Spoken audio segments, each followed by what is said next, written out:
पटवारी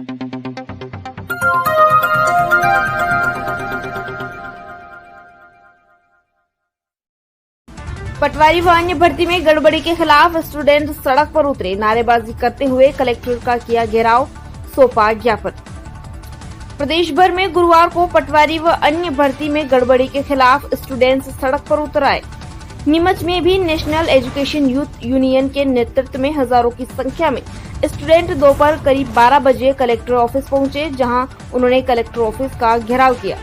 बड़ी संख्या में छात्र छात्राओं ने नारेबाजी करते हुए कलेक्ट्रेट में तहसीलदार पिंकी साठे को ज्ञापन सौंपते हुए कहा कि व्यापम द्वारा पटवारी ग्रुप 2 सब ग्रुप 4 एग्जाम की जो टॉप 10 लिस्ट बनाई है, उसमें से 7 कैंडिडेट ग्वालियर के ही एक ही कॉलेज से हैं।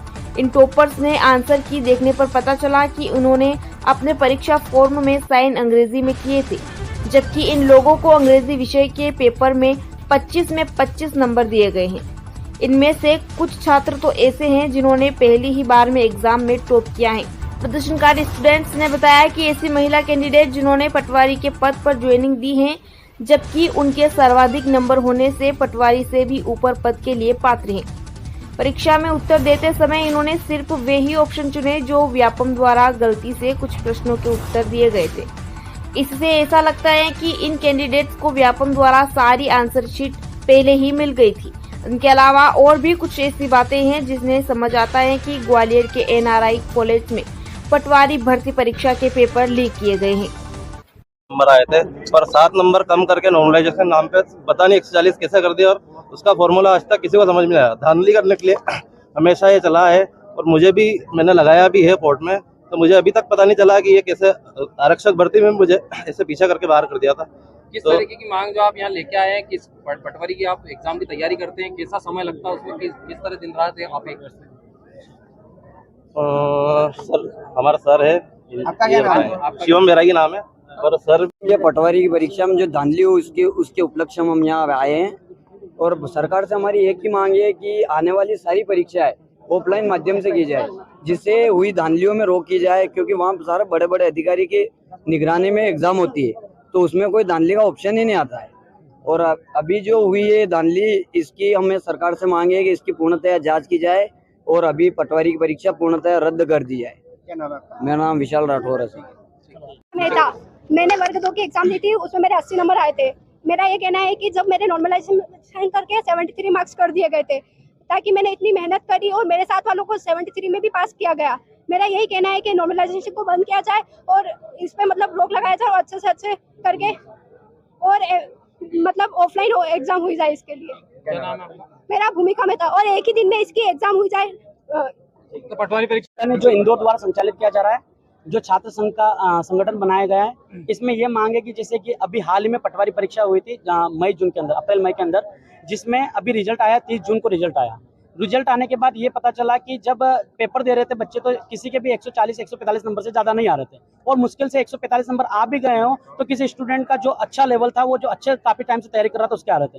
लेकिन जब रिजल्ट आया तो उसमें 180, 185, 186 नंबर तक हाईएस्ट नंबर आए, और फिर उसके बाद जांच की गई तो उसमें पता चला कि 180, 181 नंबर जो जितने भी टॉपर थे, 10 जो स्टूडेंट थे टॉपर में, उसमें से 7 स्टूडेंट एक ही कॉलेज के ग्वालियर के NRI कॉलेज से थे।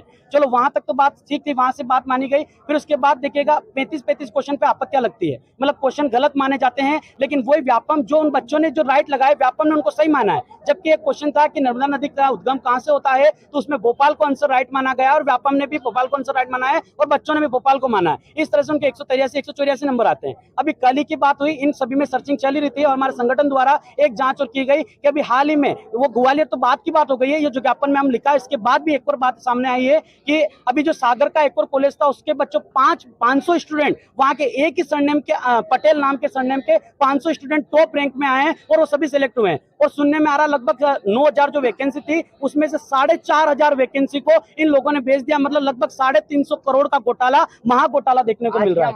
तो आज हमने मांग ये करी है कि जो भी, जैसे कि जो भी ईमानदारी से सेलेक्ट हुए, हम लोग उन लोगों के लिए नहीं बोल रहे हैं, लेकिन जो टॉप में आए, जिनके नंबर आए, तो वो वापस से टॉप नंबर ला सकते हैं, कोई दिक्कत नहीं। और अगर उनको इतना नॉलेज है तो वो मीडिया के सामने आए, अच्छे विशेषज्ञों के सामने आए, उनके सामने रखें, बात रखें। वो सामने क्यों नहीं आ रहे हैं जो टॉपर्स आए? सेकंड बात ये हमारी कि इसकी पूरी निष्पक्षता के साथ सीबीआई जांच हो, और अगर ऐसा पाया जाता है, इतना बड़ा महा घोटाला पाया जाता है, तो पटवारी परीक्षा रद्द हो। क्योंकि रीजन ये कि इतने बच्चे इतने सालों से तैयारी करते हैं, इतनी मेहनत करते हैं, और उसके बाद कुछ लोग, चंद लोग आते हैं और पैसे देकर उनकी सीटें लेके चले जाते हैं। लगातार बच्चे मेहनत करते हैं। मैं सभी के इन बच्चों की जो मेरे ये मीडिया पे जो देख रहे हैं मेरे साथीगण, उनके माँ बाप से पूछना चाहता हूँ कि जब आपका बच्चा पैसे देता है, पैसे मांगने आता है कि मुझे कोचिंग की फीस जमा करवानी है, तब आपके दिल पे बीतती है कि मैं कब तक इसको पैसा देता रहूंगा, और आप उसको एक ही बात बोलते हैं, तेरे भाई तेरी नौकरी कब लगेगी बेटा, तेरी कब नौकरी लगेगी। जब उस बच्चे को उस समय उसका मुंह देखने लायक होता है कि बच्चा क्या क्या करता है, उसके उस दिल पर क्या बीतती है। और जब ऐसे कांड होते हैं, हमारी यही मांग है कि ये पटवारी भर्ती परीक्षा जो है पूरी तरह से रद्द हो, और आने वाली कांस्टेबल परीक्षा, एमपीएसआई परीक्षा बिल्कुल ऑफलाइन माध्यम से करवाई जाए। क्योंकि ऑनलाइन माध्यम से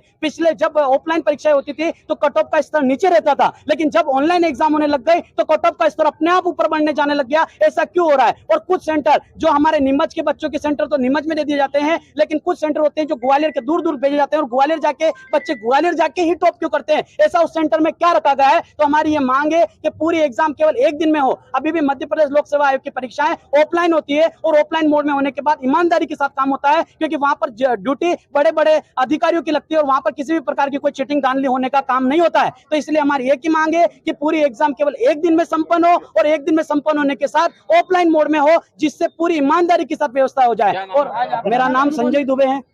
हमारे साथ सभी कोचिंग संचालक नीमच से, आज के कोचिंग के सर है, मालवा एकेडमी के सर है, सरदार पटेल एकेडमी के सर है, जितने भी छात्र संगठन के ग्रुप है सभी आए हुए हैं, सभी जुड़े हुए हैं। हम ये छात्रों का और हमारे शिक्षकों का